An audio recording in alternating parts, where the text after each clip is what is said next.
मेरा नाम सरफराज अहमद है। इस वक्त मैं नॉर्थ नाजिबाबाद में रहायश पजीर हूँ। मेरी उम्र 70 साल है और ये मेरी सच्ची कहानी है। आज से तकरीबन 30 साल या 35 साल पुरानी बात है कि हम लोग मॉडल कॉलोनी कराची में रहते थे। हमारे घर का नाम काशाना था। उस वक्त मॉडल कॉलोनी की आबादी न होने के बराबर थी। हमारा घर बहुत बड़ा था और बहुत ही पुराना 1000 गज पर बना हुआ घर, जिसमें तकरीबन 500 गज पर घने दरख्त थे जो बरगद, नीम और इमली और मुख्तलिफ फलों के थे। एक गट्ठल का भी दरख्त था। एक बड़ी सी चारपाई का झूला जो कि बरगद के दरख्त में था और उस पर बारिश में हम सब बच्चे झूला झूलते थे। लेकिन मैं अक्सर दोपहर को, चाहे वो सर्दी का मौसम हो या गर्मी या बरसात, उस चारपाई पर स्कूल से आने के बाद जरूर सोता था। हालांकि वालिदा बहुत सख्त थी मगर मुझे सुकून वही मिलता था। मैं 8वीं क्लास का तालिब इल्म था मगर पढ़ाई में बहुत कमजोर था। एक दोपहर को सख्त गर्मी और मैं स्कूल से आकर खाना खाकर सोने के लिए अपनी पसंदीदा जगह पर चला गया। अभी मैं आधी नींद और जागने की कैफियत में था कि मुझे लगा कि कोई मेरे कान में सरगोशी कर रहा है। तुम दरख्त पर आ जाओ, तुम्हें और सुकून मिलेगा। कई मर्तबा जब मैंने ये आवाज सुनी तो मैं फौरन उठकर दरख्त पर चढ़ गया और 2 शाखों के दरमियान इस तरह सो गया जैसे कोई आरामदेह बिस्तर लगा हो। अब मुझे दरख्त पर सोना अच्छा लगने लगा कि मैं जब भी स्कूल से आता भागकर सीधा दरख्त पर जाकर सो जाता। फिर एक दिन मुझे ऐसा लगा कि जैसे कोई मेरे सिरहाने रो रहा है। मैंने उस बात पर ज्यादा ध्यान नहीं दिया, यहाँ तक कि शाम हो गई और मैं दरख्त से उतरकर ट्यूशन पढ़ने चला गया। वापसी पर बार बार कोई धीमी सी आवाज में, जो कि किसी औरत की आवाज थी, वो कह रही थी कि आज रात को दरख्त पर जरूर आना। मैं रात को अपने बिस्तर पर सो रहा था कि तकरीबन रात 2 बजे के करीब वही आवाज फिर आई, आ जाओ जल्दी करो। मैं खामोशी से उठा और दरवाजे पर गया, मगर घर के बाहर जाने वाले दरवाजे पर ताला लगा हुआ था और चाबी अम्मा के पास थी। मैंने जैसे ही ताले को हाथ लगाया, ताला खुद ब खुद खुल गया और मैं दरख्त पर जाकर अपनी पसंदीदा जगह पर सो गया। मुझे मालूम नहीं कि क्या हुआ। सुबह जब मैं उठा तो अपने बिस्तर पर मौजूद था, लेकिन रात का वाकया मुझे अच्छी तरह से याद था। 2-4 दिन यही सिलसिला चला। फिर मैं रात का बेचैनी से इंतजार करने लगा। मैं ये बताना भूल गया कि रात के वक्त जहाँ दरख्त था बहुत अंधेरा रहता था कि कुछ भी नजर नहीं आता था, लेकिन मुझे ऐसा लगता कि जैसे दिन निकला हो। एक रात जब मैं दरख्त पर गया तो मुझे महसूस हुआ कि कोई मेरे बालों में उंगली फेर रहा हो। इसी तरह कुछ दिन और गुजर गए। पढ़ाई से मेरा दिल बिल्कुल उचाट हो गया और मुझे हर वक्त दरख्त पर जाने की बेचैनी रहती। एक रात जब मैं दरख्त पर जाने के लिए तैयार हुआ तो मेरे बड़े भाई की आंख खुल गई। उन्होंने मुझे बाहर निकलते हुए देखा तो शोर मचाकर पूरा घर इकट्ठा कर लिया। तमाम घर वाले मेरे पीछे भागे, लेकिन मैं इतनी तेजी से दरख्त पर चढ़ गया कि कोई सोच भी नहीं सकता था। दरख्त से मैंने देखा कि मेरे घर वाले नीचे बहुत परेशान खड़े हैं, मगर उनको नजर नहीं आ रहा था। हालांकि मैं उन सबको बआसानी देख सकता था। पूरी रात घर वाले परेशान रहे और मैं पूरी रात दरख्त पर सोता रहा। दूसरे दिन मेरे घर वालों ने बहुत कुरेद कर पूछा कि रात में कहाँ गया था, मगर मैंने लाइनमे का इजहार किया। अब अम्मा ने मेरी निगरानी पर मेरी बहन को लगा दिया, लेकिन उसका कोई फायदा नहीं हुआ, बल्कि 12 बजे मेरी बड़ी बहन बेखबर होकर सो जाती। अब रोज बरोज मेरी सेहत गिरने लगी। मेरी वालिदा ने परेशान होकर मेरे वालिद को खत लिखा और उनको आने को कहा। उस जमाने में वो मशरकी पाकिस्तान, जो कि अब बांग्लादेश है, वहाँ पर रेलवे में मुलाजिम थे। तकरीबन 1 माह के बाद मेरे वालिद साहब आ गए और वो मुझे अपने साथ रखने लगे और अपने साथ नमाज के लिए लेकर जाने लगे। एक दिन फजर की नमाज के दौरान मैं उठकर भाग गया और सीधा दरख्त पर चला गया और अपनी पसंदीदा जगह पर जाकर सो गया और 2 दिन तक मैं नीचे नहीं आया। मेरे वालिद साहब ने थाने में मेरी गुमशुदगी की रिपोर्ट लिखवा दी। दरख्त पर मेरे कानों में वही सरगोशी हुई, तुम मत घबराओ, तुम्हें कोई तकलीफ नहीं होने दूंगी। 2 दिन के बाद मैं दोपहर को दरख्त से उतरकर घर आ गया। तमाम घर वाले परेशान थे और मुझसे सब लोग बारी बारी पूछ रहे थे कि तुम कहाँ चले गए थे। मैं खुद भी हैरान था कि उन लोगों को क्या हो गया है। मैं कोई मुनासिब जवाब नहीं दे पाता, सिर्फ ये कहता कि मैं घर पर था। वालिद साहब को भी काम पर जाना था, इसलिए उन्होंने वालिदा से कहा कि इसको नवाब शाह निसार के पास भेज दो। निसार मेरे सबसे बड़े भाई, जो कि नवाब शाह में TNT में काम करते थे। मैं भाईजान के हमरा नवाब शाह चला गया, मगर मेरी रातें उसी तरह ही दरख्त पर बसर होती और सुबह मेरी आंख नवाब शाह में आंख खुलती। वक्त इसी तरह गुजर रहा था और फिर एक दिन मेरे भाई मुझे कराची ले आए और वालिदा को तमाम हालात से आगाह किया कि मैं नौकरी करूं या इसको देखूं।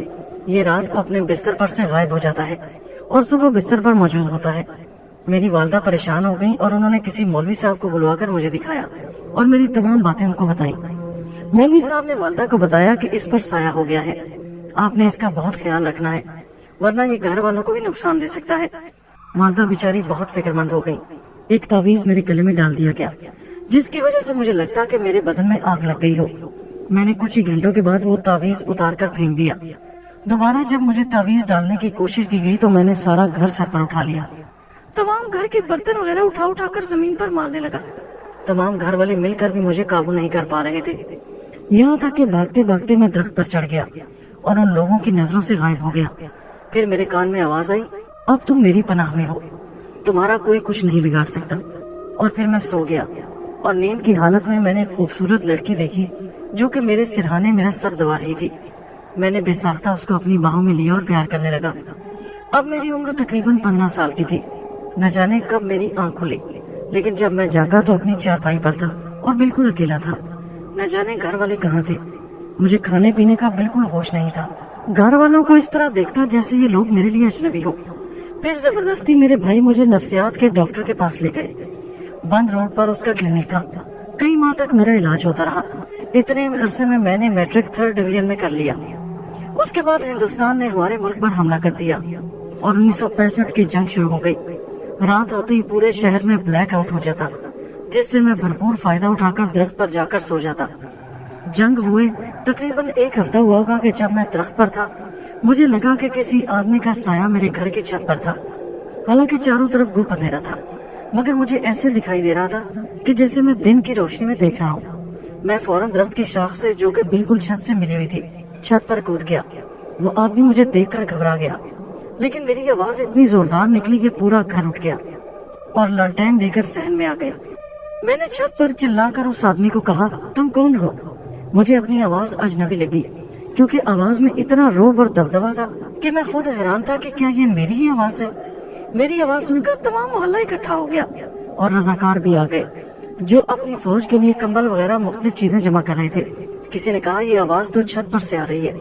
تمام لوگ بھاگے ہوئے ہماری چھت پر چڑھ گئے اور اس آدمی کو قابو کر لیا جو کہ پیراشوٹ سمیٹ رہا تھا۔ وہ ہندوستان کا ایک جاسوس تھا جو کہ پاکستان میں جاسوسی کرنے آیا تھا اور غلطی سے ہماری چھت پر اتر گیا۔ پھر ماڈل کالونی کی پولیس اس کو پکڑ کر لے گئی۔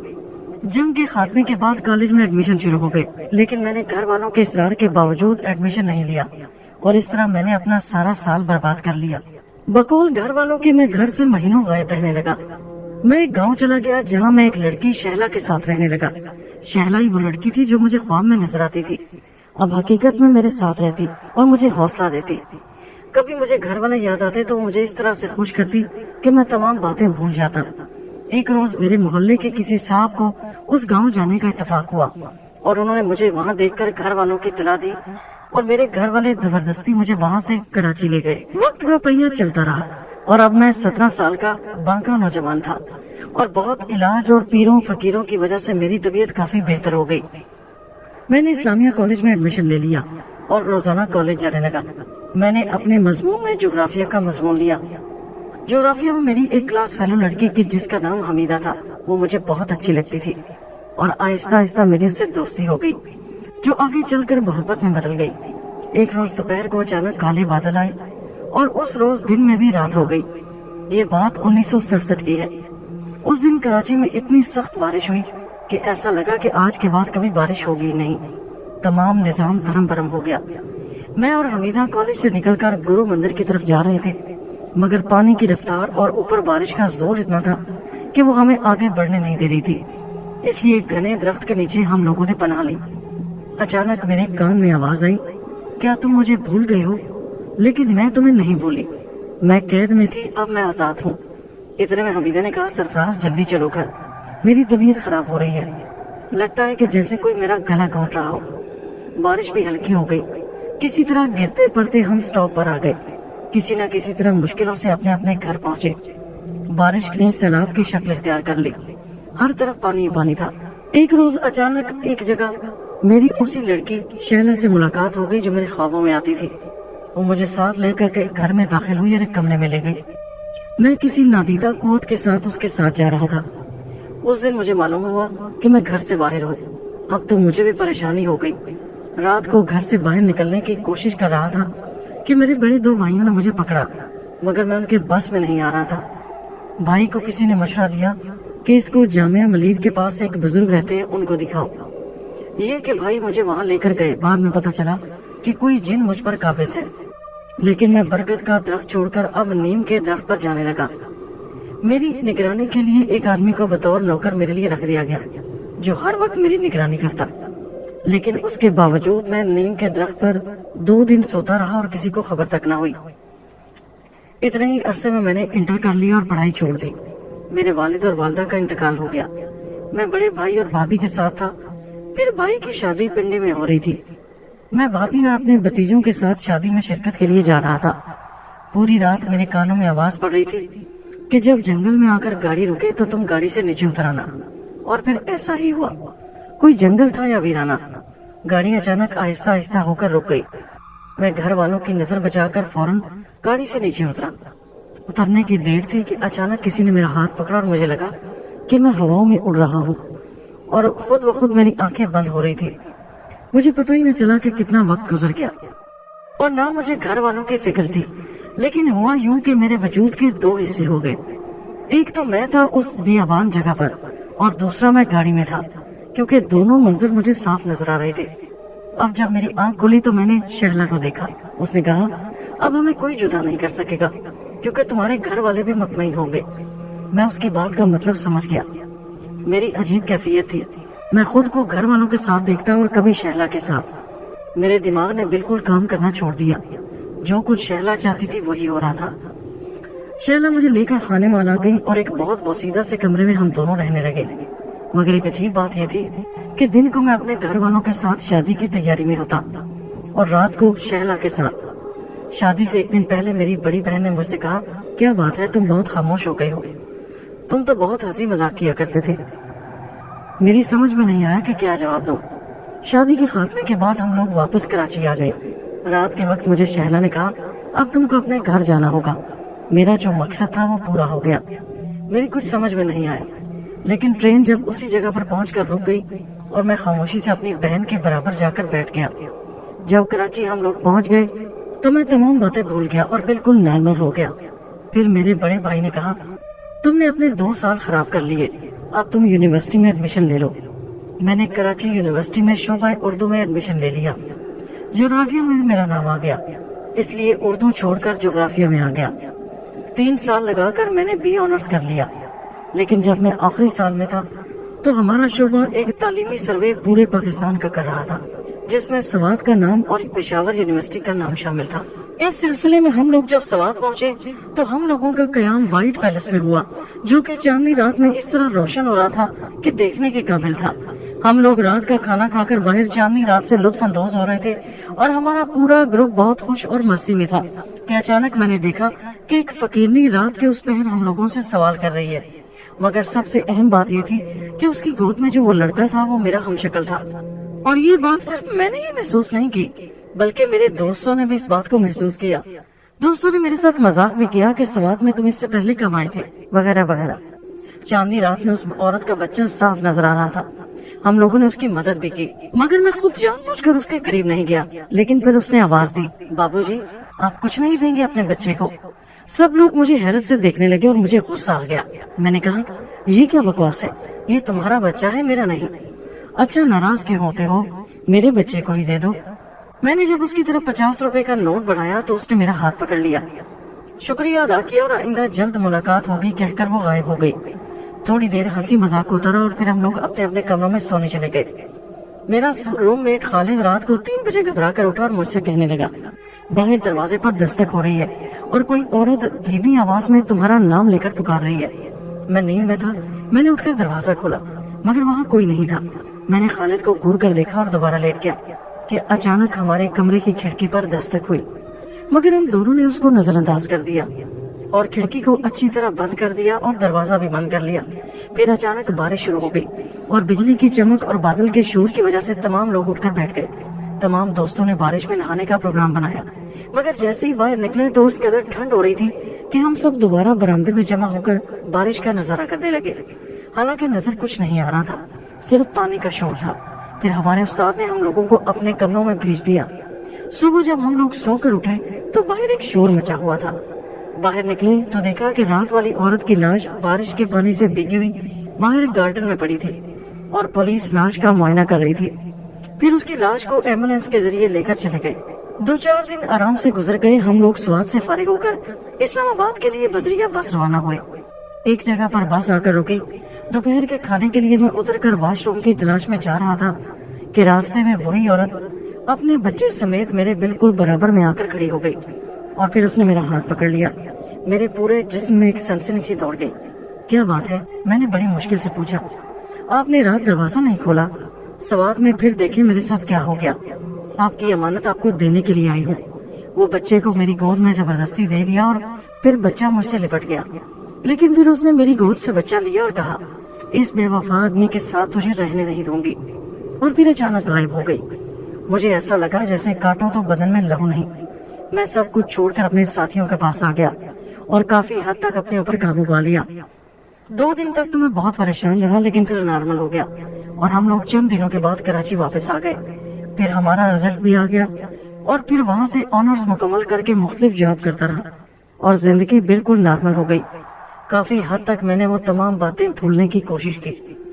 تقریباً 1 سال کے بعد میری شادی ہو گئی اور مجھے اٹامک انرجی کمیشن میں نوکری بھی مل گئی، اور پھر میری پہلی بچی کی پیدائش پر میں ہاسپٹل جا رہا تھا جہاں میری بیٹی کی پیدائش ہوئی تھی۔ جب میں وہاں پہنچا تو جو نرس میری بیٹی کو لے کر میرے پاس آئی وہ وہی عورت تھی۔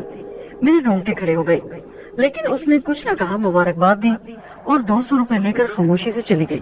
میں حیران پریشان اس کو دیکھتا رہا، اس لیے میں گھر آ گیا اور میری ساس اور سالی ہسپتال میں رہ گئے۔ جب میں گھر آیا تو چونکہ میں گھر میں اکیلا تھا، میرا دل بہت پریشان تھا، اس لیے میں نے اپنے جگری دوست ریحان مرحوم کو بلایا اور رات اپنے ساتھ گزارنے کی درخواست کی اور اس کو تمام حالات بتائے۔ اس کے مشورہ پر ہم لوگ دوسرے دن عامر سید زیدی کے پاس گئے جو پاپوش میں رہتے تھے۔ پھر اس نے ایک بات صحیح کی کہ کوئی غیبی طاقت ہے جو آپ کے پیچھے پڑ گئی ہے، آپ نماز کی پابندی کرو اور اللہ سے اپنے گناہوں کی معافی مانگو، سب ٹھیک ہو جائے گا۔ میں نے باجماعت نماز پڑھنی شروع کی۔ وقت گزرتا رہا، میری دوسری بچی ہوئی۔ اس مرتبہ بھی اس نرس نے میری بیٹی کو میری گود میں دیا، لیکن اس مرتبہ اس نے ایک بات کہی، تم اب لڑکے کو ترسو گے اور اب تمہارے گھر میں صرف لڑکیاں پیدا ہوں گی اور یہ آخری اولاد ہے، اس کے بعد تمہارے گھر کوئی اولاد نہیں ہوگی۔ میری 3 بچے ضائع ہوئے۔